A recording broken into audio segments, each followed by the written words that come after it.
Hi, I'm Katie and I just wanted to talk about the Scottish independence referendum too. In 2014, on the 18th of September, was when the first Scottish referendum took place. I was just turning 19 and it was the first time that I had voted ever in anything. Then the results came out that there was a 55% no vote and a 45% yes vote, so the no campaign won. If you look into the statistics of where these votes were placed, the lowest minority vote was actually 33%, and that was in where? That was in 32%, sorry, in the Orkney Islands. So that was a 32% yes vote and a 67% no vote. Other than that, all the votes were much closer to being 50-50 either way. That 32%, I think that's quite a high percentage for it being that's the furthest away from each other. It just really quite high, showing obviously that divide that there was in the country in 2014 with our 45-55% vote either way. So I think statistics like that are really quite interesting. In the Scottish borders where I'm from, we had a 33% vote for yes and a 66% vote for no. So again, one of the lowest of the percentages of yes, but still not as low as many other votes usually are. In 2014 as well, I think this was the first time that a lot of young people became quite engaged in politics. It became a bit of a trend almost to be up to date on what was going on and things like that, which is obviously great for politics in general and great that everybody's involved. But you can also understand if something became as big as that online, on social media, radio, TV, I mean it became a huge part of people's lives, and now it's been back up again. I can understand the frustration of why that's happened.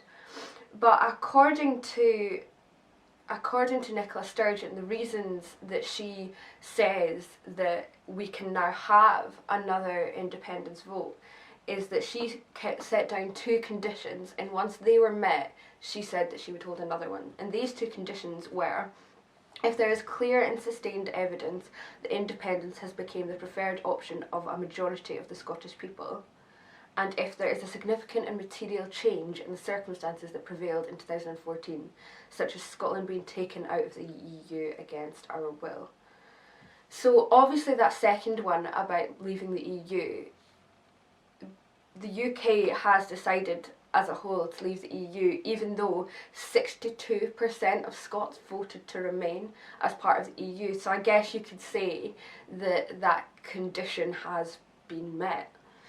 As well, the first one, if there is clear and sustained evidence independence has become the preferred option of a majority of the Scottish people. I mean, that can be debated, I would imagine. According to Nicola Sturgeon, she says that she has a lot more people joining the SNP party, where one of their main aims is for Scotland to have independence, and she's arguing that that is a clear sign that a lot of the Scottish people want this independence, which I suppose makes sense when you look at it like that and from her point of view. I think now, where we are, because more people have joined the Scottish National Party, maybe that is a sign that people do want independence. And obviously with Brexit happening and Scotland being dragged from the EU, that is interesting, and that does give a lot more people, maybe it's a very clear sign for people to see that, okay, Scotland wanted to stay a part of this and we were brought out by the rest of the UK. Maybe that is happening with lots of other things. I suppose that is a very clear and practical sign that people can see. So I guess those two conditions have been met, but that's just my opinion. I think for me, with this referendum, back in 2014, as I said, it was the first time that I'd had the opportunity to vote. In my family home, we don't discuss what we are going to vote before we vote, just as a way of making sure that all of us are able to build our own opinions. We talk about it, but just and kind of debate around it, but don't actually say what we're going to vote. So at 19, only just, I decided that I was going to go out to a couple of different debates and collect my own knowledge, watch lots of different videos, make sure I was watching the news, things like that, really make sure that I was making an informed decision. So as I said, it was exciting at the time. It was the first time I really felt engaged in politics.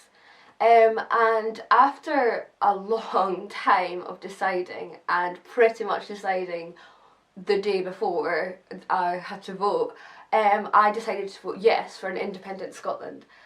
I think now, a couple of years later, I need to really think about this again, and I need to collect my evidence all over again. I don't think just because I voted yes last time that automatically means I should vote yes again. I think it means that I should start at the beginning and collect my evidence as I go, do the exact same things that I did last time as soon as all this starts. If it does start, I mean, Nicola Sturgeon has said that next week she is going to ask if she can hold the referendum, but there's still a chance that that can be turned down. But a lot of the reasons why I voted yes last time are still relevant now, but as I say, that doesn't mean that I'll be voting yes again. I think, like everyone, I need to start and I need to really look through and make up my own mind again. But let's just say it's going to be interesting. It's another big and important time for Scotland, and a really interesting time to be a 21-year-old starting my career in Scotland. But thank you for watching. That was a really interesting chat, and I'm excited to see what happens now.